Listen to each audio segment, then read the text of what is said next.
While cooking, the woman discovered the eggs were completely hollow. Puzzled, she was reminded of Aisha's words from when she first moved in. They needed to leave this place. Everyone thought she was crazy. After all, this was the community with the highest happiness index, meticulously developed by the Yali Group. Every company employee could live here, free from any worries. All surrounding amenities were provided at no cost, but there was an unwritten rule.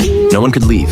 So far, only Aisha had ever left with her child, a child who never returned. Since then, Aisha had become increasingly unstable, constantly claiming the town was stealing her freedom and calling it a fraud. Lisa had once thought Aisha was delusional, but now she was starting to have doubts. She decided to have a serious talk with her husband, wanting to know exactly what he did for work. Yet he always insisted it was a secret he couldn't share. When Lisa tried to probe her friends indirectly, Lane warned her to stop asking questions, or she'd be kicked out too. One day, Lisa saw her husband off to work as usual and boarded the company-provided car. Suddenly, a plane crashed nearby. She urged the driver to help, but he refused to go. Left with no other choice, Lisa went alone.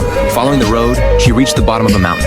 Up above was her husband's workplace, a location strictly off limits to town residents. But curiosity consumed her, and she climbed up. She spotted a beautiful building. The moment she touched it, she instantly lost consciousness. When she awoke, she was back home, her husband preparing dinner. When she asked how she got back, he simply said he'd found her sleeping in bed when he returned. The next day, even stranger events unfolded. Due to copyright issues, the story can only be shared up to this point.